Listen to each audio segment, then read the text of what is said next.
प्रभु राम देव भगवान अल्लाह खुदा ईश आदि नाम एक ही शक्ति के हैं।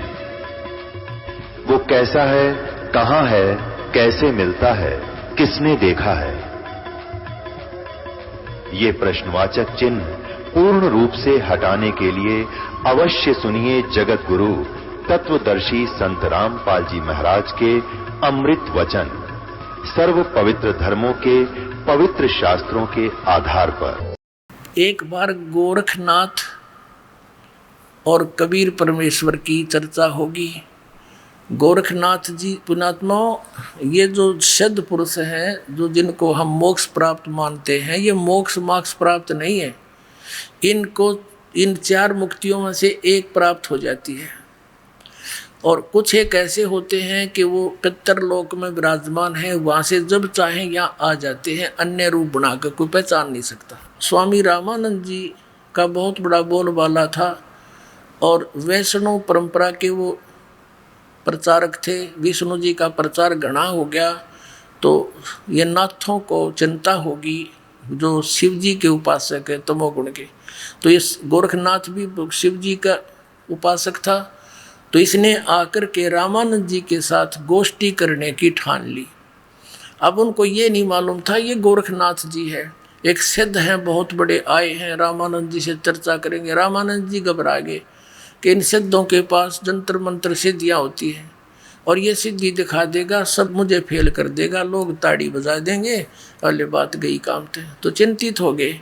परमात्मा कबीर जी अब बताएंगे कल के आगे वाले सत्संग में, कल परसों में, लेकिन यहाँ थोड़ा सा एक लिंक बताते हैं कि परमात्मा किसी माँ से जन्म नहीं लिया। इससे एक लिंक है, छोटा सा सत्संग करते हैं। तो कबीर परमेश्वर जी रामानंद जी के एक परंपरा बनाए रखने के लिए शिष्य बने थे, लेकिन इसलिए कि काल के दूतों का दाव ना लग जाए, नो ना क्या करेंगे, कबीर जी ने कौन से गुरु बनाए थे, इसलिए रामानंद जी से कहा था तुम मेरे गुरु बने रहना, या मर्यादा बनी रहेगी। जब चिंतित देखा रामानंद जी को, परमात्मा ने कहा कि महाराज जी क्या बात होगी कि ऐसी समस्या आ गई। परमात्मा बोले चलो देखते हैं, जो होगा देखी जाएगी, अब जाना पड़ेगा। तो रामानंद जी को जब ये हौसला मिला, वो जान गए कि कुछ ना हो। जब इस परमात्मा ने ये कह दिया तो वहाँ जाकर देखा गोरखनाथ जी का आसन अलग, रामानंद जी का अलग। कबीर जी रामानंद जी के चरणों में एक सुयोग्य शिष्य के समान नीचे धूल में बैठ के जमीन पर, छोटी सी उम्र के बालक 5, 7, 10 वर्ष के। अब गोरखनाथ जी ने कहा कि रामानंद चर्चा कर मेरे साथ। छोटे से बालक वैष्णु साधुओं जैसा रूप बना रहे थे, सारे उसी तरह तलक बलक ला के कंठी कुंठी पहन के। कबीर साहब खड़े हुए 10 वर्ष के बालक और कहा कि गोरखनाथ पहले मेरे से चर्चा कर, मेरे गुरुजी को पीछे बात करना, बोल तेरा क्या प्रश्न है। गोरखनाथ जी ने कहा कि अरे कबीर तू कल का बालक और गोष्ठी गोरखनाथ से करेगा, तेरी क्या उम्र है। तब परमात्मा कहने लगे नाथ जी अगर मेरी उम्र सुनना चाहता सुन ले, सुनाता हूँ। परमात्मा ने कहा कि अरबों तो तेरे ब्रह्मा मर गए, 49 करोड़ कन्हैया और 7 करोड़ तेरे शंभू मर गए, मेरी एक नहीं पलैया। अब वो ऐसी बड़ी बात कही कि मेरी उम्र क्या है बताऊं तुझे। तो क्या बताते हैं, अब जो दास कंसेप्ट क्लियर करना चाहता है, कबीर इज गॉड, और पुण्यात्मा वेदों ने प्रमाण कर दिया, क्योंकि हम वेदों को एथेंटिक मानते हैं और उधर से आंखों देखा उन गवाहों ने, गरीबदास साहिब जी ने प्रमाणित कर दिया। अब क्या बताते हैं, कब के बहे बैरागी कबीर जी, कद के बहे बैरागी। अब गोरखनाथ जी ने पूछा कि आप कद तक सन्यासी हो गए, आप छोटे से बालक। तो क्या बोले भगवान, नाथ जी जब से बहे बैरागी, मेरी आद अंत सुध लागी। धू कार आद का मेला, नहीं गुरु कोई ना था चेला। जब का तो हम योग उपासा, तब का फिरूं अकेला। धरती नहीं जद की टोपी दीनी, ब्रह्मा नहीं जद का टीका, शिव शंकर से योगी ना थे, जद का जोड़ी सिक्का। अब पूरी वेशभूषा जो वैष्णव साधु बनाया करते थे वो सारे साजबाज करके ले जा रहे थे, फावड़ी फूड़ी सब कुछ, टिक्का टक्का बिंदी तिलक बना के। परमात्मा कहते हैं ये मेरी बिंदी टिक्का ये सारा सामान था, तेरा कुछ भी ना था, पृथ्वी सृष्टि सारा कुछ भी नहीं था जब का हूं मैं, और सब मैंने ही रचा है। अब कहने का भाव ये है कि गोरखनाथ ने सोचा यो बालक तक घनी बात बनावे है। कहने लगा कबीर जी बात सुन, गोष्ठी मेरे साथ करनी है, कहाँ और तेरे साथ करने आया हूँ मैं। गोरखनाथ जी ने एक त्रिशूल गाड़ रखा था अपने आसन के साथ में, 6 फुट ऊंचा, ऊपर ने 3 उसके वो थे सिरे। तो गोरखनाथ जी आसन से उठे और त्रिशूल पर जाकर ऊपर विराजमान हो गए सिद्धि तय, और कहने लगे ये देखो ऐसे। गोरखनाथ जी कहने लगे कबीर जी मेरे से गोष्ठी करनी है तो आ मेरे बराबर में। जब नाथ जी त्रिशूल पर विराजमान हुए तो दर्शकों ने ताड़ी पीट दी, वाह वाह वाह, इसे फैसले होया करते। तो परमात्मा ने सोचा ज्ञान तो ना ये दर्शक माननी है ना यू नाथ जी माननिया, तो इनको तो उसी तरीके से इनका का खिलानी पड़ेगी। अब परमात्मा क्या था, जैसे कपड़ा बुनने में सहयोग दिया करते अपने मुंह बोले माता पिता की, तो एक धागे की कुकड़ी बोले हमारे यहाँ जब चरखे के ऊपर काटा करते थे, वह धागे की रील कच्चे सूत की वह जेब में डाल रहे थे। वो तो अंतर्यामी थे, गुरु के बकवाद करेगा कितनी कर सकता है। तो वह कुकड़ी निकाल ली धागे की, वह कच्चे धागे की रील इतनी मोटी होया करती, उसमें मनमाना 150 फुट लंबा धागा होता था। उस कुकड़ी का यानी उस रील का धागे का एंड पकड़ लिया और उस बाकी को ऐसे घुमा दिया, वो अनबंडल होती चली गई, उधड़ गई, पूरी खुल गई और सीधी स्ट्रेट वो धागा खड़ा हो गया। परमात्मा वहां से उठे और 150 फुट ऊपर जाकर के धागे के एंड पर विराजमान हो गए कबीर जी। अब ये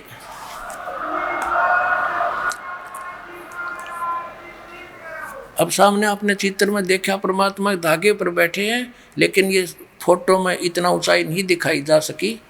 तो कहने का भाव ये है, परमात्मा बोले कि आजा नाथ जी, आजा बराबर में बैठ कर गोष्ठी।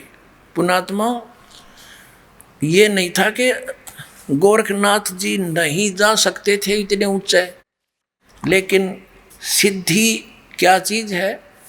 जैसे ये घड़ी है और ये सिद्ध कर दी मैकेनिकों ने, वैज्ञानिकों ने, कारीगरों ने, और ये चल रही है, और इसके सामने चुंबक आ जा या सारी जाम हो जाएगी, इसकी सारी सिद्धि फेल हो जाएगी। तो वो तो चुंबक थे परमात्मा, और ये सिद्धि थी कर्तृम इनके पास, वो सर्व सिद्धि युक्त परमात्मा समर्थ, उसके सामने उस नाथ जी की सिद्धि जाम होगी। फिर ऊपर ने उठना चाहा, जमीन पाकर न्यो पड़ा गदर देश नो देखे लोग, फिर हंसे खूब ताली पीटी, नाथ जी तक गया चत। और परमात्मा ने ये धागे पर विराजमान होने से पहले कहा था, नाथ जी आपकी हमारी जो बात हुई है गोष्ठीकरण की हुई है, चर्चा, ज्ञान चर्चा, ये जादूगिरी दिखाने की नहीं। नाथ जी दूना फूल गया, अकिन के पास कुछ है नहीं, इसलिए आनाकानी कर रहा है कि बात करनी है तो मेरे बराबर में आकर बैठो, वरना मुझसे बात मत करो। तब परमात्मा ने उसकी बात फड़क निकाल ली थी। फिर नाथ जी कहने लगे कि महाराज नीचे आ जाओ। अब समझ गया, क्योंकि जो कांटे के पहलवान होते हैं ना, वो घनी बकवाद नहीं करा करते, वो समझ जाते हैं कि तेरे से ये प्रबल है। तब उसी समय कहा कि आ जाओ महाराज नीचे बात करेंगे आगे। अब ना पेटा भरया, न सोचा भाई कदे एक बार तो हो सके है और परीक्षा लेता हूँ। तो फिर क्या कहा, गोरखनाथ ने कहा कि एक परीक्षा और लूंगा मैं आपकी, तो मान लूंगा तुझे विजयी। कबीर साहब बोले बोलो कि मैं इस दरिया में छुपूंगा, मुझे खोज देना। कि चलो, गंगा उड़े साथ में थी, वहाँ गंगा के किनारे या गोष्ठी हो रही थी, घाट पर गए गोरखनाथ ने डुबकी लगाई, मछली का रूप धारण कर लिया। परमात्मा ने पकड़ के वह मछली गोरखनाथ बना के पटड़ी में बैठा दिया। अकेले नाथ जी वो देखो,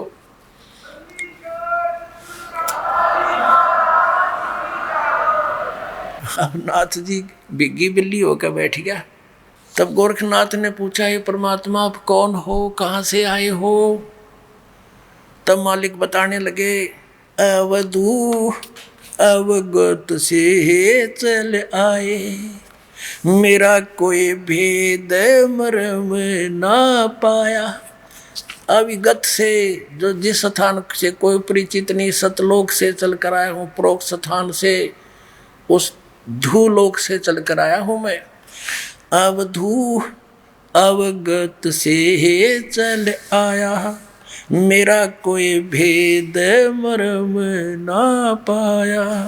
ना मेरा जन्म ना गर्भ बसेरा, बालक बन दिखलाया, काशी नगर जल कमल पडेरा, तहाँ जुलाहे न पाया। अपनी सच्चाई बता रहे हैं कि ना मेरा जन्म, ना मेरा कोई माता पिता, ना मेरा जन्म ना गर्भ बसेरा, एक बालक बन दिखलाया, काशी नगर जल कमल पडेरा, तहाँ जुलाहे न पाया। मात पिता मेरे कुछ नाही, ना मेरे घर दासी, जुल्हे का सुत आने कहाया, यू जगत करे मेरी हासी। परमात्मा कहते हैं, ना मेरा कोई माता पिता, ना मेरा कोई पत्नी दासी, और जुल्हे का सुत बेटा आने कहा, यू जगत करे मेरी हासी। थी कोई पिछली संस्कार, कोई वचन थे हमारे जिसके। ना मेरा जन्म ना गर्भ बसेरा, बालक बन दिखलाया, काशी नगर जल कमल पडेरा, तहाँ जुलाहे न पाया। मात पिता मेरे कुछ नाही, ना मेरे घर दासी, जुल्हे का सुत आन कहाया, यो जगत करे मेरी हासी। पांच तत्वों का धड़ नहीं मेरा, मैं जानू ज्ञान अपारा, जो सत्य स्वरूपी नाम साहेब का, ओहे नाम हमारा। पांच तत्वों का धड़ नहीं मेरे, मैं जानू ज्ञान अपारा, सत्य स्वरूपी नाम साहेब का, ओहे नाम हमारा। अदर दीप गगन गुफा में तानिज वस्तु सारा, तेरा ज्योत स्वरूपी अलख निरंजन, यो भी धरता ध्यान हमारा। हाड चाम लहू ना मेरे, कोई जाने सतनाम उपासी, तारण तरण अभय पद दाता मैं हूँ, कबीर अविनाशी। पुण्यात्मा, परमात्मा ने क्या कहा कि मात पिता मेरे ना मेरे गर्दासी, और जुल्हे का सुत आन कहा, जगत करे मेरी आसी। फिर क्या बताया कि ये पांच तत्व का शरीर धड़ नहीं मेरा, मैं जानू ज्ञान अपारा, और सत स्वरूपी नाम साहिब का, ओहे नाम हमारा। फिर कहते हैं, अधर दीप गगन गुफा में तानिच वस्तु सारा, सतलोक के अंदर, और तेरा ज्योत स्वरूपी यू अलख निरंजन, यू भी धरता ध्यान हमारा। मेरी पूजा करता है, ये ध्यान करता है। जैसे पुण्यात्माओं, गीता जी का ज्ञान इस ज्योत निरंजन ने दिया ब्रह्म ने श्री कृष्ण में प्रवेश करके, और ये कहता है 15वें अध्याय के 4थे श्लोक में कि तत्वदर्शी संत की प्राप्ति के पश्चात परमेश्वर के उस परम पद की खोज करनी चाहिए, जहाँ जाने के बाद साधक फिर लौटकर कभी संसार में नहीं आता, और मैं उसी की शरण हूँ, उसी की पूजा करनी चाहिए, ऐसी धारणा बनाकर। गीता जी अध्याय नंबर 18 के श्लोक नंबर 62 में इसने कहा कि अर्जुन तू सर्वभाव से उस परमेश्वर की शरण में जा, उसकी कृपा से तू परम शांति को और सनातन परम धाम को प्राप्त होगा। फिर 15वें अध्याय के 63वें श्लोक में इसने कहा कि गीता जी का ज्ञान जो मैंने कहना चाहती रहती सारा कह दिया।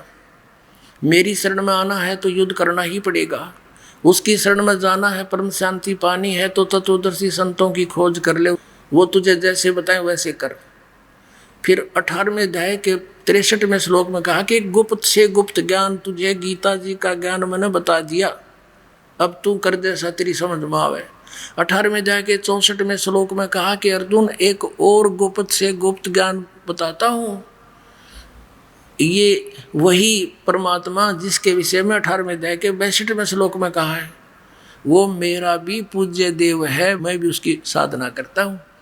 और उसी की भक्ति करके ये अपना 21 ब्रह्मांड चला रहा है। ये इस 21 ब्रह्मांड को परमात्मा इसको इसके तप के बदले में ये वहाँ बैठकर भी तपस्या करता रहता है। जैसे शिव रूप में बैठा देखा, यो शिव जी का पिता है, इसी रूप में भी होता है कई बार। तो क्या बताया है कि तेरा ज्योत स्वरूपी अलख निरंजन जिसको तू सुप्रीम पावर मान रहा है ब्रह्म, मैं इसका इष्ट देव हूँ, ये मेरा पूजा करता है। तो पुण्यात्माओं, अब इन प्रमाणों से स्पष्ट हुआ कि कबीर इज गॉड। अनंत कोट ब्रह्मांड का एक रति नहीं भारे, सतगुरु पुरुष कबीर हैं ये कुल के सिरजनहार। बोलो सतगुरुदेव।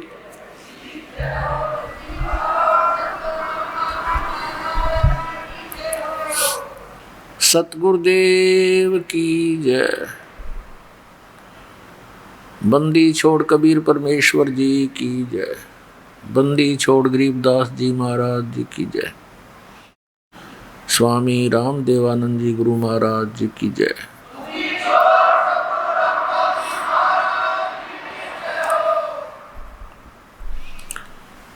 गरीब नमो नमो सतपुरुष को नमस्कार, गुरु की नहीं सुर नर मुनि जन साधुओं संतों सर्वसदी नहीं। सतगुरु साहेब संत सब दंडोतम प्रणाम, आगे पीछे मध्य हुए तिनको जा कुर्बान। निराकार निर्विषम काल जाल भयभंजनम, निर्लेपम निज निर्गुणम अकल अनुपवेशोन्दुनम। सोहम सुरति समाप्तम सकल समाना निर्तलय, उज्ज्वल हिरंबर हरदमम बेपरवा अथा है वार पार नहीं मध्यतम। गरीब जो सुमर सिद्ध होई, गणनायक गलताना करो अनुग्रह सोई, पारस पद परवाना। आदि गणेश मनाओ गणनायक देवन देवा, चरण कमल लो लाऊं आद्यंत करूं सेवा। परम शक्ति संगीतम रिधि सिद्धि दाता सोई, अवगत गुण अतीतम सत्य पुरुष निर्मोही। जगदम्बा जगदीशम मंगल रूप मुरारी, तन मन अर्पों शीसम भक्ति मुक्ति भंडारी। सुर नर मुनि जन ध्यावे ब्रह्मा विष्णु महेशा, शेष शेष मुख गावे पूज्य आदि गणेशा। इंद्र कुबेर सरीखा वरुण धर्म राय ध्यावे, समर्थ जीवन जी का मन इच्छा फल पावे। 33 कोटि अधारा ध्यावे शेष 88, उतरे बहुजल पारा कट है यम की फांसी। 33 कोटि अधारा ध्यावे शेष 88, उतरे बहुजल पारा कट है यम की फांसी। कर जोरों विनती करूं धरूं चरण पर शीश। गुरु जी राम देवानंद जी महाराज ने दियो नाम बख्शीश। कोटि कोटि सिजदा करूं कोटि कोटि प्रणाम, चरण कमल में राखियो मैं बंदी जाम गुलाम। कुत्ता हूँ गुरुदेव का रामपाल दास का नाम, गले प्रेम की जेवड़ी जाखें चोहा जाऊं। तो करो तो बावड़ू, दूर दूर करो तो जाऊं। ज्यों राखो त्यों ही रहूं, जो देवो सो खाऊं। जय इब के सतगुरु मिले, सब दुख आँखों रोए। चरणों ऊपर शीश धरूं, कहूँ जो कहनी हो। कबीर साईं मिलेंगे, पूछेंगे कुशलात।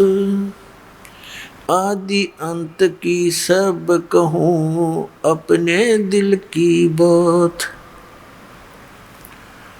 गुरु जी तुम ना भूलियो, चाहे लाख लोग मिल जाही। हम जैसे तुमको बहुत हैं, तुम जैसे हमको नहीं। तुमरे विसारे क्या बने, मैं किसकी शरण में जाऊं। शिव ब्रंच मुनि नारदा, तिनके हृदय न समाऊं। अब गुण किए तो बहुत किए, करत न मनी हार। बावे बंदा बख्श दियो, बावे गर्दन मार। अब गुण मेरे बाप जी, बख्शो गरीब नवाज। जो मैं पूत कुपूत हूँ, बहुरे पिता को लाज। मैं अपराधी जन्म का, नक्सक भरे विकार। तुम दाता दुख भंजना, मेरी करो संवार। सूरत करो मम साईया, हम हैं भवजल माही। आप ही बह जाएंगे जो, तुम न पकड़ोगे बाँ। हे बंदी छोड़ दयाल जी, तुम तक हमारी दौड़े। जैसे काग जहाज का, अब सूजत और न ठोरे। परम पिता परमात्मा पूर्ण ब्रह्म सर्वश्रेष्ठी रचनहार कबीर साहिब, कबीर परमेश्वर जी, ये हम सब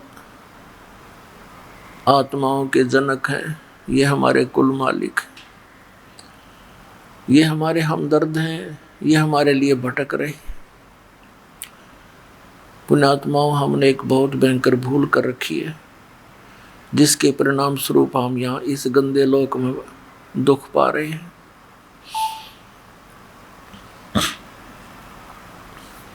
प्रत्येक प्राणी सुख की खोज में, धन की खोज में यहाँ घूम रहा है। किसी ने कोई साधन अपनाया है, किसी ने तो सुखी होने के लिए धन उपार्जन करना ही उद्देश्य मान रखा है, और किसी ने आध्यात्मिक मार्ग का सहारा लिया है, वो भी केवल सुख प्राप्ति के लिए। क्योंकि यहाँ इस लोक के अंदर वो वस्तु है ही नहीं जिसकी हम खोज कर रहे हैं। वो वस्तु कहाँ पर है? वो सतलोक के अंदर है। वो सुविधाएं जो हम यहाँ तलाश रहे हैं, वो सतलोक के अंदर है। एक नमक की बोरी में पड़े हुए कोई कीड़ा यदि उसमें कोई स्वादिष्ट मिष्टान का टेस्ट ढूंढ रहा है, खोज रहा है, तो उसका व्यर्थ प्रयत्न है। वो तो बूरा की बोरी मिले, फिर उसमें जहाँ भी मुख लगाएगा वहीं पर आनंद ही आएगा। तो ये 21 ब्रह्मांड इस भगवान काल के, इस ब्रह्म के सरपुरुष के, ये नमक की बोरी समझो। और सतलोक वो बूरा की बोरी है, खांड की बोरी है, तो वो तो खांड की बोरी में ही मिष्ठान मिलेगा, इस खारे नमक की बोरी में वो टेस्ट नहीं हो सकता। पुण्यात्माओं, ये बात जो दास बोल रहा है, ये किसी डूम भाट के गीत नहीं, ये किसी आम व्यक्ति की बनाई हुई कथा नहीं, ये उस सतपुरुष पूर्ण परमात्मा कबीर भगवान का दिया हुआ ज्ञान जो दास आपको बता रहे हैं। इसके ऊपर आप 100% 100% विश्वास करना, क्योंकि हम इस काल के द्वारा इन नकली संतों, पंथों, आचार्यों के द्वारा हम इतने भ्रमित कर दिए कि भगवान का नामो निशान मिटा दिया। जितने पंथ उतने ही मंत्र, उतना ही भिन्न भिन्न ज्ञान, अपनी अपनी दंत कथा, अपने अपने लोक वेद बना के और हमारे अंदर अज्ञान ठोक दिया। पुण्यात्माओं, पूर्ण परमात्मा सतपुरुष कबीर देव जी हैं, कबीर साहब हैं, कबीर भगवान हैं। ये वो परमात्मा हैं जिसके विषय में चारों वेद गवाही देते हैं, उसके गुणगान करते हैं। और वही परमात्मा अपने विधान अनुसार काशी के अंदर, बनारस के अंदर, भारतवर्ष की पावन धरती पर, वैसे तो परमात्मा की सारे ब्रह्मांड से पृथ्वी उसी के अंतर्गत आती है, फिर भी जहाँ परमात्मा ने विशेष लीला की होती है वो इतिहास न्यारा होता है। काशी शहर में आए थे और 120 वर्ष इस धरातल पर रहे, एक जनसाधारण जैसी लीला की, अपने हाथों से काम करके निर्वाह करके दिखाया। ये सब लीला उस परमात्मा ने किस लिए की, क्यों करते हैं वो ऐसी, वो हमें ये दिखाना चाहते हैं कि भी परमात्मा के पाने के लिए ना तो घनी उच्च जाति की आवश्यकता, क्योंकि उस समय जब परमात्मा बनारस में आए थे, काशी शहर में आए थे, उस समय ब्राह्मण वर्ग, ब्राह्मण जाति जो थी ये बहुत उच्च मानी जाती थी और यही धारणा थी कि यही लोग परमात्मा से मिले हुए हैं और यही भगवान पा सकते हैं। सदग्रंथों का अध्ययन करने का अधिकार इन्हीं को है, इनका काम है ऋषि मुनियों का भगवान को खोजें, उनसे शक्ति संग्रह करें और फिर हमें बांट दें। हम इनकी सेवा करते, ये हमें आशीर्वाद देते। ठीक है, जैसा ये साधना करते, थोड़ा बहुत किसी से लाभ भी मिल जाता किसी को, तो वही बात थी, टायर से टायर में हवा भरने वाली बात है, दोनों कंडम हो जाते। अब वो परमात्मा ये बताने आए थे कि परमात्मा किसी जाति या मजहब धर्म से बंधा नहीं है, क्योंकि सभी आत्मा उसी परमात्मा की है और जो उसके विधान अनुसार सत साधना करेगा तो मालिक उसके साथ है, अन्य के नहीं। परमात्मा क्या कहा करते, जैसे कहते हैं कि सुर ही बंधी चमार के और बामण बोरा भांग, और जिनने सत भक्ति करी नहीं वो नाहक धारे सांग। अब क्या बताते हैं कि यदि एक चमार के घर पे, चरमकार के घर पे, यानी शूद्र जाति में, और उसने गौ बांध रखी है दूध वाली, और ब्राह्मण उच्च जाति का है और वो बो रहा है भांग अपने खेत में, अपने स्थान पर उसका प्रयोग करें, तो ऐसे जो दूध अमृत है वो उस गौ से मिलना है, वो चाहे कहीं पर हो, ब्राह्मण का होगी तो उसको भी देगी, और चमार के घर पर है तो उसको भी देगी, शूद्र के घर पर है उसको भी दूध देगा, तो उस गाय से दूध मिलेगा। तो ये सत भक्ति चाहे कोई भी कर लो, इससे उसको प्रभु का, वो परमेश्वर का लाभ प्राप्त होगा। पुण्यात्मा, परमात्मा ने आकर हमें ये ज्ञान दिया, यदि वो मालिक यहाँ ना आते और हमें ये ज्ञान नहीं देते, पुण्यात्माओं, हम कभी अपने निज स्थान पर नहीं जा सकते। हम तो यहाँ पर एक अपनी गलती के कारण फंस गए। ये स्थान रहने का नहीं है, ये कोई लोक है या कोई व्यवस्था है। विचार करके देखो गहराई से, क्योंकि हमारे को इतना समय ना छोड़ रखा है इस काल भगवान ने। हम इतने टेंशन ग्रस्त कर दिए, सारा दिन एक पेट के लिए, एक निर्वाह के लिए, सारा दिन रात, दिन में काम करना, फिर रात को चिंतन उन्हीं का। हम ये सोच नहीं पाते कि ये क्या व्यवस्था है। सो पढ़ के सो जाओ, सुबह उठ कर भागो, कमाओ खाओ, फिर सो जाओ, खाओ फिर सो जाओ, फिर मर जाओ। कोठी बनाने लग रहा है, इसमें ठाठ से रहूँगा, बनाते बनाते मौत होगी, अब ठाठ कहाँ रहे। तो परमात्मा ने आकर ये सत्य ज्ञान दिया। यदि वो परमात्मा यहाँ नहीं आते तो पुण्यात्मा हमें ये बार कैसे पता चलता कि कोई और स्थान भी है। हमारे को तो इन काल के संदेश वाहकों ने, इन नकली पंथों ने, ऋषि महर्षियों ने केवल स्वर्ग महास्वर्ग तक की जानकारी देकर फाइनल कर रखा था। इनको इतना ही पता है मुश्किल से। वो तो स्वयं दाता आए, चारों युगों में आते हैं। तो हमें ये पता चला, आज उसके बच्चों को वो ज्ञान हुआ और शिक्षा का प्रसार उसी परमात्मा ने करवाया। पुण्यात्माओं, इस कलयुग के अंदर ये करवाते हैं। न शिक्षा की हमने कतई जरूरत नहीं थी, इसने तो बेईमान बना दिए हम। भाई भाई का प्यार रहा ना, बहन भाई का प्यार रहा नहीं, माता पिता से प्रेम रहा नहीं, माया माया दिखाई देती है। एक बकवादों की दौड़ लग गई, बड्डी कोठी बनाऊं, दुनिया जय जयकार करे, तेरी इज्जत होएगी। फिर उसके कारण ना जाने कितने उल्टे सुल्टे काम करने पड़ते हैं। तो परमात्मा कहते हैं, आगे गए ना बावड़े रहते भी सब जा, बिन साहेब की बंदगी कहीं ठोर ठिकाना ना। के पहले चले गए, उन्होंने तो कुछ आकर संदेश दिया नहीं हमारे को। और जो शेष बचे हैं वो भी धीरे धीरे सब मृत्यु को प्राप्त हो रहे हैं। और कहते हैं बिन साहिब की बंदगी कहीं ठोर ठिकाना ना। साहिब माने भगवान परमात्मा। अब जैसे आज आपके पूर्व जन्म के संस्कारों के आधार से खूब सुविधा है, अच्छी पोस्ट प्राप्त है, धन भी खूब है, संतान भी अच्छी है, उनकी आगे संतान की व्यवस्था, विवाह शादी भी अच्छे घरों में होगी है, जैसा तुम अच्छा मानते हो इस माया के पुजारियों को। लेकिन संत मता इसके विपरीत है। परमात्मा कहते हैं, कबीर सब जग निर्धना और धनवंता नहीं कोई, धनवंता सो जानियो जिस पर राम नाम धन होई। तो क्या बताया भगवान ने। तो आप ये सोच रहे हो कि मेरी तो बस मौज हो रही है, आनंद है, बड़ा सुख है। ये सुख है कितने समय का, और आपका ही पुण्य है। 1 मिनट में मृत्यु होगी।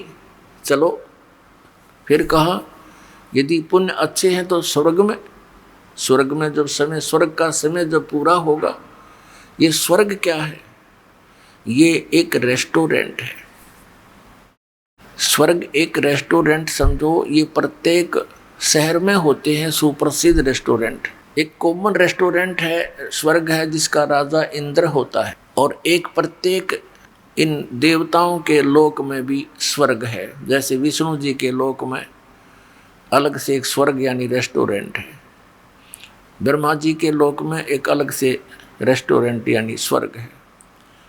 ऐसे ही शंकर भगवान के लोक में, यानी सब देवी और देवताओं के ऐसे जानो। और जो साधक जिसकी साधना करता है उसके पास चला जाता है। वहाँ पुण्यकर्मी प्राणी ही जाता जिसने धर्म पुण्य किए हो, भक्ति की हो। तो जब ये स्वर्ग में पहुँच जाता है, इसको सब सुविधाएं उपलब्ध होती हैं। जैसे कोई धनी व्यक्ति पिकनिक मनाने जाता है गर्मियों के मौसम में, कुल्लू मनाली शिमला साइड में चला जाता है और 2 महीने गर्मियों की वहाँ व्यतीत करता है, रेस्टोरेंट में कमरा किराए पर लेकर वहाँ रहता है। सब चीज़ मोल की होती है, उसकी जेब से ही सब खर्च हो रहा है, लेकिन आनंद उसको आ रहा है। जब उसके वो 20-30 हज़ार रुपये लेकर गया है, 2 महीने में समाप्त हो जाएंगे। फिर वो मुंह लटका कर नीचे आएगा अपने कर्म क्षेत्र में और फिर शुरू करेगा। 1 साल तक 2 पैसे बचे तो फिर जा सकता है, नहीं बचे तो वही धक्के खाओगा, उस गर्मी को फिर सहन ही करेगा। तो पुण्यात्माओं, उसकी जेब खत्म हुई, वो जो सेविंग थी वह वहाँ नाश होगी और फिर वही धंधा करना, वही कर्म फिर करना। तो ऐसे जब आप पुण्यकर्मी प्राणी ही स्वर्ग में जा सकते हैं। स्वर्ग के अंदर क्या है, इन सभी देवताओं ने रेस्टोरेंट खोल रखे हैं और इनका अपना पर्सनल चार्ज न्यारा होता है। आपको वहाँ रखने का, और सब सुविधा देते हैं ये, उससे ये अपने लोगों की व्यवस्था कर रहे हैं। पुण्यात्माओं, आप इस अध्यात्म मार्ग में बिल्कुल माइनस थे और दास भी -0 था। जैसे परमात्मा ने कहा है, खुद अपने ऊपर ही उदाहरण देकर, पीछे लग गया जाऊं था मैं लोक वेद के साथ, रास्ते में सतगुरु मिल गए, दीपक दे दिया हाथ। अब लोक वेद के आधार से तो ज्ञान और साधना कर रहे थे, वो व्यर्थ थी। सतगुरु मिले तो ये तत्व ज्ञान रूपी टॉर्च हमें मिली। अब इसकी रोशनी में हम भटकेंगे नहीं रास्ते को, ऐसे सही चलेंगे। तो हम जिन स्वर्ग को उत्तम मानते थे, कोई हमारा सदस्य घर का मृत्यु को प्राप्त हो जाता था, हम लोग क्या करते, स्वर्गवासी हो गया। उधर तो हम कहते स्वर्ग चला गया, उधर से हमारे गुरुजी आते ब्राह्मण, और कुछ दिन के बाद कहते तेरा पिता दिखाई दिया था, उसको स्वर्ग के अंदर ना वस्त्र प्राप्त नहीं हो रहे, 500 कपड़े पहुंचाने पड़ेंगे। और फिर कभी कहते तुम्हारे पिताजी को दूध नहीं मिल रहा स्वर्ग में, एक गाय बांधो गुरुजी के, वह गाय दूध वाले गुरुजी का बेच देते, वो दूध तो पीता गुरुजी का परिवार।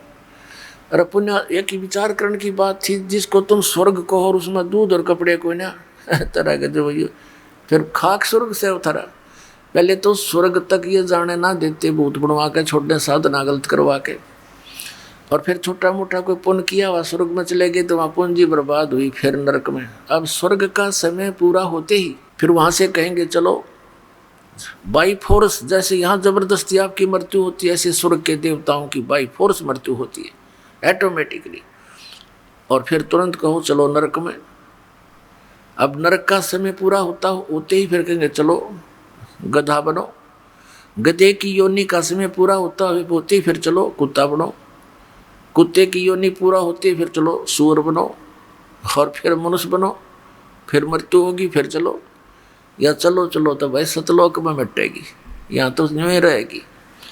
अब परमात्मा कहते हैं आगे गए ना बावड़े, रहते भी सब जाही, बिन सत पुरुष की भक्ति कहीं ठोर ठिकाना नहीं। इस ज्ञान को देने के लिए स्वयं परमेश्वर आते हैं, जैसा आप जी को बहुत बार सत्संग में समझाया है और प्रमाण दिखाए हैं। हमारे पवित्र वेद भी गवाही देते हैं, क्योंकि ये उस परम पिता का एक इतिहास है, उनकी जीवनी है, उनके गुण लिखे हैं उस परमेश्वर के। ऋग्वेद मंडल नंबर 9 सूक्त नंबर 1 मंत्र 8 और 9 में, ऋग्वेद मंडल नंबर 9 सूक्त 86 के मंत्र 26 और 27 में, ऋग्वेद मंडल नंबर 9 सूक्त 82 82 के मंत्र 1 2 3 में, ऋग्वेद मंडल नंबर 9 सूक्त 96 96 के मंत्र 16 से लेकर 20 तक, ऋग्वेद मंडल नंबर 9 सूक्त 20 के मंत्र 1 में, ऋग्वेद मंडल नंबर 9 सूक्त 94 मंत्र 1 में। और भी ढेर सारे प्रमाण हैं, यानी हजारों की संख्या में ऐसे मंत्र हैं जो सीधे कबीर परमात्मा की महिमा, यानी पूर्ण परमात्मा की महिमा बताते हुए कह रहे हैं कि वो परमात्मा सतलोक में रहता है और वहाँ से गति करके चल के यहाँ इस मृतलोक में आता है। यहाँ आने का उद्देश्य क्या होता है कि वो उपदेश करने की इच्छा से वो तत्व ज्ञान बताने आता है, अच्छी आत्माओं को मिलता है, उनको तत्व ज्ञान का प्रचार करता है, अपने गवाह बनाता है, उनको अपनी वास्तविकता से परिचित कराता है। फिर वो संत जन जो दृढ़ भक्त होते हैं, परमात्मा की विशेष प्यारी आत्माएं होती हैं, फिर उस परमात्मा की आँखों देखी महिमा का वो गुणगान किया करते हैं। उसके लिए परमात्मा ने बताया कि सतयुग में सत सुकृत कह टेरा, त्रेता नाम मुनिंदर मेरा, द्वापर में करुणा में कहाया, कलियुग नाम कबीर दराया। चारों युग में संत पुकारे, कूक कहा हम हेल रे। हीरे माणिक मोती बरसे, ये जग चुगता ढेल रे। पुण्यात्माओं, ये शुभ समागम जो चल रहा है, ये उसी पुण्य दिवस के उपलक्ष्य में चल रहा है। ज्येष्ठ सुदी पूर्णमासी, जेठ उतरते की पूर्णवासी देसी भाषा में, संवत 1455 सन 1398 का वो शुभ दिन, जिस दिन परमात्मा सतलोक से चलकर आए और काशी शहर से बाहर एक सरोवर के अंदर, लहर तारा नामक सरोवर के अंदर खिले हुए फूल, कमल के फूल पर एक शिशु रूप धारण करके विराजमान हुए। उनको उस समय एक रामानंद जी ऋषि के शिष्य ऋषि अष्टानंद जी वहाँ उस सरोवर में स्नान करके ब्रह्म मुहूर्त में सुबह सुबह और साधना करने की चेष्टा कर रहे थे, जो उनके गुरु जी ने साधना बताई थी। प्राकृतिक शांति का वो लाभ उठा रहे थे। उन्होंने देखा कि आकाश से एक प्रकाश का पुंज गोला आया। आंखें उसकी चुंधिया गई। जब देखा उस प्रकाश को, आंखें चुंधिया गई, आंखें बंद हुई। क्या देखा कि एक बालक दिखाई दिया, शिशु। अपन आत्माओं, जैसे सूर्य की तरफ हम देखते हैं तो हमारी आंखें प्रकाश को सहन नहीं कर सकती, फिर आंखें बंद करते हैं तो प्रकाश रहित सूर्य का आकार दिखाई देता है। ठीक इसी प्रकार वो शिशु रूप धारण करके परमात्मा सतलोक से चलकर आए। ऋषि अष्टानंद जी ने जब आंखें खोली, देखा तो नहीं सहन कर सके उस प्रकाश को। आंखें बंद की तो क्या देखा कि एक शिशु का प्रतिबिंब दिखाई दिया। कुछ ही देर में क्या देखा कि वो प्रकाश एक उसी सरोवर के किनारे पर किसी कोने में सिमट गया। अंधेरा था, कुछ दिखाई नहीं दिया। उठकर चल पड़ा। उसने सोचा शायद मेरी भक्ति की कोई उपलब्धि है। ऋषि अपने गुरुदेव स्वामी रामानंद जी से जाकर पूछा कि हे गुरुदेव, आज मैंने भक्ति की साधना करते समय ऐसे ऐसे एक दृष्टांत देखा, इसका समाधान कीजिए गुरुवर।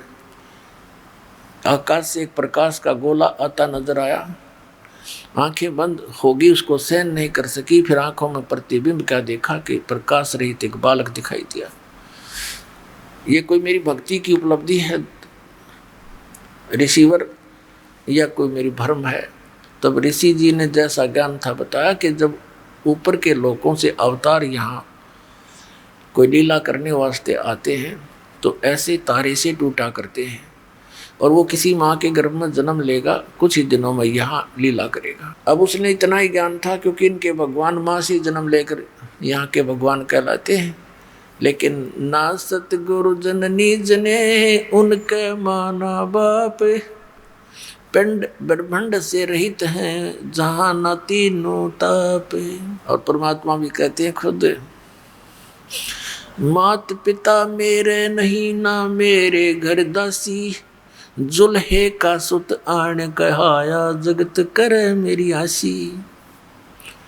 मेरे कोई माता पिता नहीं, ना मैंने कोई पत्नी यानी स्त्री धारण की, और मैं एक जुलाहे के घर लीला करने के कारण मेरे को दानक जुलाया कह कह मेरी मजाक बना रही है ये।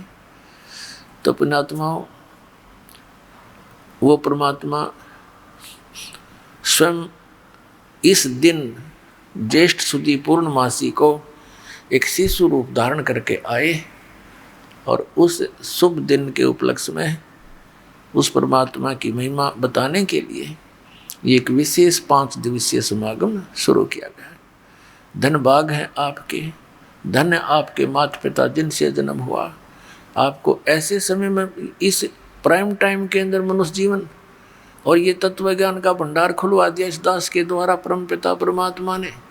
जो 600 वर्ष पहले परमात्मा ये भंडारा भर के गए थे अपने सुख संवेद में, लेकिन जिन महापुरुषों से परमात्मा मिले थे और जिनको सचखंड सतलोक दिखाया था, अपने गवाह बनाए थे, उनको एक विशेष निर्देश दिया था कि अभी इस तत्व ज्ञान को गुप्त रखना। तुम लिख दो अपनी वाणियों में, अवश्य एफिडेविट लिख दो लेकिन पद्य भाग में। और फिर कभी जब समय आएगा कलयुग का, जो काल के साथ वायदा हुआ था भगवान का, उसका कंप्रोमाइज हुआ था। इस काल भगवान ने कहा था कि परमात्मा आप 3 युगों में जीव कम ले जाना, चौथा युग जब कलयुग आवे तब तो शरण जीव बहु जावे, ऐसा वचन हर मोह दीजिए तब तुम गमन संसार ही कीजिए। तो परमात्मा ने कहा था ठीक है 3 युगों में जीव कम ले जाऊंगा, चौथा युग जब कलयुग आएगा तब तू टांग मत अड़ाना बीच में। तब इसने कहा था भगवान एक और अर्ज है दास की। काल ने कहा था परमात्मा से, कबीर जी से, परमात्मा ने कहा बोल क्या है कि भगवान जोर जबरदस्ती ना करना, आप अपना ज्ञान दे कर ले जाना, अपने बना कर ले जाना, आप जबरदस्ती ना करना। मेरे ज्ञान पर आश्रित मेरा, आपके ज्ञान को सुन के आप में भावित हो तो आपका ऐसे करना। तो परमात्मा को मालूम था कि मेरा बने बिना वहाँ कोई जा ही नहीं सकता, क्योंकि मुझसे तो ये बिछुड़ कर आए ही हैं।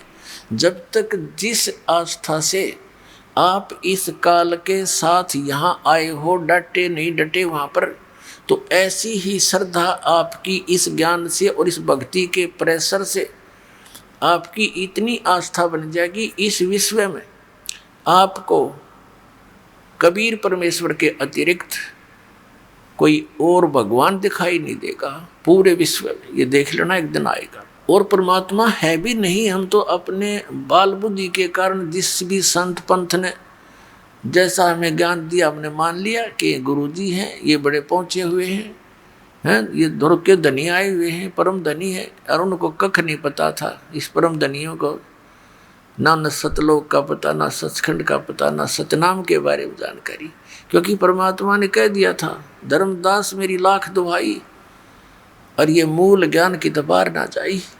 मूल ज्ञान बाहर जो पढ़ी बिचली पीढ़ी हंस नहीं तरही। तो परमात्मा ने ये मूल ज्ञान इसलिए छुपा रखा था कि इस काल ने, जब परमात्मा ने सारी स्वीकृति दे दी जो उसने डिमांड करी और वचनबद्ध कर लिए भगवान को, परमात्मा को पता था इसने कर लेने दे, जो कराई तो इतना ही कर सकता है। जब परमात्मा ने सब वचन दे दिए इसको, तब इसने कहा कि जाओ जोगजीत रूप में, अपने पुत्र के रूप में परमात्मा वहाँ विद्यमान थे जब काल की और परमात्मा की ये गोष्ठी हुई थी। तब इस काल ने तुरंत आंख बदल ली और कहने लगा जोगजीत बेशक आ जाना तुम कलयुग में और ले जाना जितने मर्जी हंस तुम चाहो, लेकिन कलयुग के अंदर इनको इतना कंडम कर दूंगा, अपने नकली दूत संदेश वाहक भेज के झूठे पंथ चला के तेरे नाम ते, कबीर नाम ते, सतलोक के नाम ते, सचखंड के नाम ते, इतने पंथ और इतने गलत ज्ञान प्रचार करवा दूंगा। और देवी देवता मंदिर तीर्थ मूर्ति पूजा पर इतना, कर्मकांड पर इतना आरूढ़ करवा दूंगा कि जिस समय तुम आओगे या तुम्हारा कोई संदेश वाहक आएगा दूत आपका, उससे पहले पूरे विश्व में सबको भ्रमित करवा दूंगा, तेरे नाम ते नकली पंथ बनवा दूंगा, सतलोक सचखंड की महिमा गाया करेंगे और नाम मेरे काल के दिया करेंगे, नकली नाम दिया करेंगे। और उन पंथों में जितने भी होंगे वो जीव, वह सब मेरे ही मुख में आया करेंगे। 12 पंथ करूं मैं साझा, नाम तुम्हारा ले करूं आवाजा, 12 पंथ नाम जो ले ही, वो मेरे मुख में आन समोई। और अनेक पंथ चलाऊं या विद जीवों को वरमाऊं, जोग जीत जाओ संसारा, जीवन माने कहा तुम्हारा। अब ये काल कह रहा है जीव तुम्हारा कहा न माने, हमारी ओर हो बाद बखाने। हमारे वकील बनेंगे वो सारे, इतना गलत ज्ञान भर दूंगा उनके अंदर और हमारी तरफ हो करके तुम्हारे साथ वाद विवाद किया करेंगे। तो पुण्यात्माओं, तब परमात्मा ने अपनी प्यारी आत्माओं को, जिनको वो मिले, उनको एक विशेष हिदायत दे दी थी कि मेरे पे एक रहम करना कि इस मूल ज्ञान को और इस सत्य नाम को डिस्क्लोज ना करना, किसी को आप ये मंत्र दान भी ना करना, और नहीं तो ये काल के दूतों के हाथ लग जाएगा सतनाम 2 अक्षर का। और ये अधिकारी तो ये होंगे नहीं, क्योंकि अधिकारी बिना यू काम करे नहीं। और फिर जब हम आएंगे या अपना कोई दास भेजेंगे उस कलयुग के प्राइम टाइम में, ये प्राइम टाइम है या बिचली पीढ़ी है। परमात्मा ने कहा था कि मूल ज्ञान बाहर जो पढ़ी तो बिचली पीढ़ी हंस नहीं तरही। मूल ज्ञान तुम तब तक छुपाए जब तक ये 12 पंथ ना मिट जाए। तो अब वो समय आ गया पुण्यात्मा, जो परमात्मा ने निर्धारित किया था। इसको पवित्र कबीर सागर के अंदर इसको ठीक बोला, ठीक का समय। परमात्मा ने सूक्ष्म वेद में कहा कि कलयुग बीतते 5500 पाचा, तब ये वचन मेरा होगा साचा। तो पुण्यात्मा ये कलयुग 5500 वर्ष बीत चुका है, आगे ये चल रहा है। तो अब वो समय है बिचली पीढ़ी का। जैसे इस दास का जन्म हुआ सन 1951 में, 8 सितंबर 1951। उस समय भारतवर्ष में शिक्षा नाम की चीज नहीं थी और शिक्षा की तरफ किसी का विशेष ध्यान था भी नहीं। और 1947 में भारत स्वतंत्र हुआ, 1951 में दास का जन्म हुआ। उसके बाद भारतवर्ष के अंदर शिक्षा की बाढ़ सी आ गई, बूढ़े भी पढ़ा दिए। ये परमात्मा की कृपा थी। और अब इससे पहले का जो समय था वो प्रथम चरण था कलयुग का, और अब ये बिचली पीढ़ी चल रही है, क्योंकि प्रथम चरण में परमात्मा स्वयं आए और उस समय ये ज्ञान दिया था कि कलयुग प्रथम चरण कलयुग निर्वाणा, तब मगर मांडू मैदाना, मगर से शरीर जाऊंगा। और अब ये बिचली पीढ़ी और लास्ट की जो कलयुग का एंड होगा, लास्ट का समय होगा, अंतिम समय, उस समय सभी प्राणी नास्तिक हो जाएंगे। कोई भगवान को चाहने वाला लाखों में एक होगा और सब कर्तगनी होंगे, शराब मांस तम्बाकू खाया करेंगे, सब दुराचारी हो जाएंगे, बहुत छोटे छोटे कद हो जाएंगे, आयु बहुत घट के 20 वर्ष की रह जाएगी और 5 वर्ष उसमें से खंड होगी। जैसे आजकल हम 100 वर्ष मानकर चलते हैं तो 80 और 75 90 तक कोई एक आधा ही पहुँचता है, नहीं तो 70 75 तक सभी चले जाते हैं शरीर छोड़कर। तो उसमें मैक्सिमम आयु जो कलयुग के अंत में मनुष्य की 20 वर्ष की होगी और 15 वर्ष तक सब मर लिया करेंगे, जवान भी हो लेंगे और वो सारे जो करना क्रिया कर लेंगे और बिल खोद कर रहा करेंगे। इतनी जनरेशन हो जाएगी, मकान नहीं बना पाएंगे और ज़्यादा से ज़्यादा 1.5 फुट का शरीर रह जाएगा इस प्राणी का। आप पिछले देख लो, पिछले इतिहास देख लो, अपने इस जीवन में देख लो कितना अंतर होता जा रहा है। एवरेज हाइट कितनी घटती जा रही है मनुष्य की। तो उस समय ऐसी स्थिति आ जाएगी, कच्चा मांस खाने लग जाएंगे, इतने दुराचारी लोग हो जाएंगे, कोई इज्जत और बेइज्जती का कोई हिसाब किताब नहीं रहेगा, कोई व्यवहार ठीक नहीं रहेगा किसी व्यक्ति का। तो उस समय तो भक्ति का नाम में नहीं चल सकता। तो अब ये बिचली पीढ़ी है, ये क्रीम है, ये समय है कलयुग का क्रीम। और ये अब पुण्यात्माओं के हृदय में, सबके हृदय में भगवान की चाह है। वो दूसरी बात है कि वो जो जहाँ साधना कर रहे हैं वहाँ उनसे कोई लाभ तो मिल नहीं रहा, फिर भी उनको कहीं और भी पता चलता है कि वहाँ शायद भगवान है, तो वहाँ भी दौड़ जाते हैं। तो ये समय अभी परमात्मा ने इसलिए रखा था। अब पुण्यात्माओं, जैसे ये दास पहले भगवान विष्णु श्री कृष्ण का कट्टर पुजारी था, फिर इसके पैरेलल हनुमान जी आ जाते तो उनका कट्टर पुजारी, फिर अपना घरेलू देवता बाबा श्याम जी याद आ जाता, वो भी श्रद्धा उतनी है। शंकर भगवान की चर्चा आती, वो भी उतना ही प्यारे।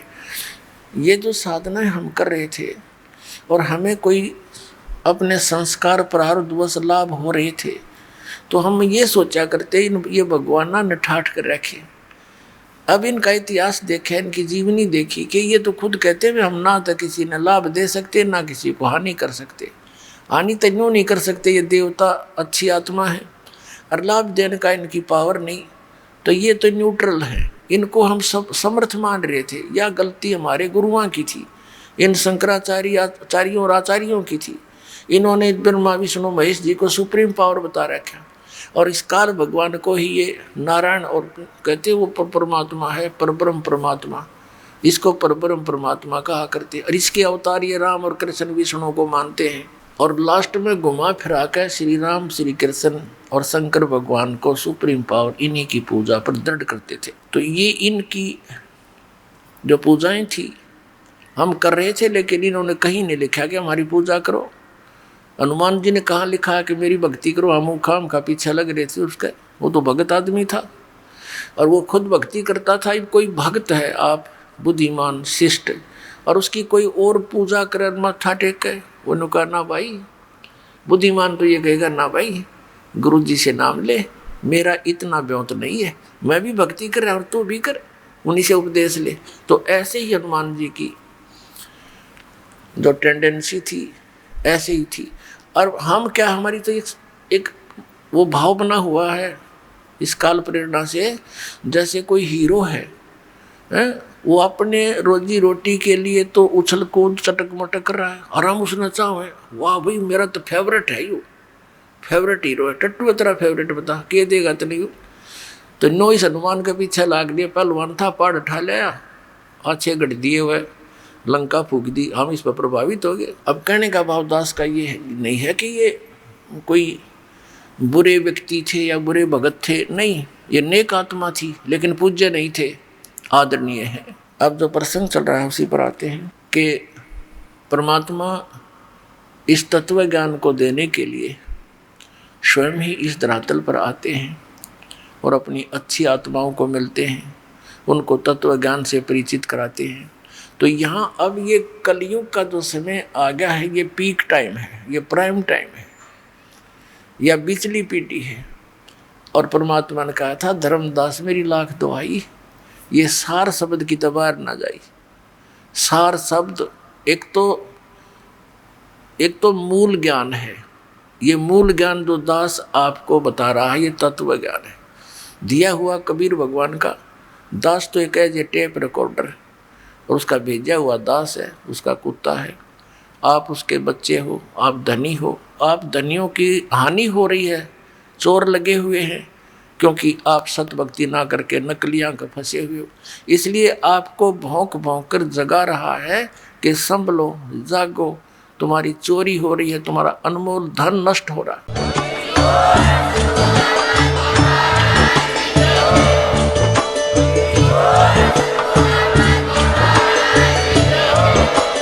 आप सुन रहे थे जगत गुरु तत्वदर्शी संत रामपाल जी महाराज जी के मंगल प्रवचन। अधिक जानकारी के लिए विजिट कीजिए हमारी वेबसाइट www.jagatgururampalji.org। संत रामपाल जी महाराज जी के शुभ आशीर्वाद से पूरे विश्व भर में 500 से भी ज्यादा नाम दीक्षा केंद्र हैं, जिन पर संत रामपाल जी महाराज जी द्वारा ऑनलाइन निःशुल्क नाम दीक्षा दी जा रही है। अपने नजदीकी नाम दीक्षा केंद्र का पता करने के लिए संपर्क करें 8222880541।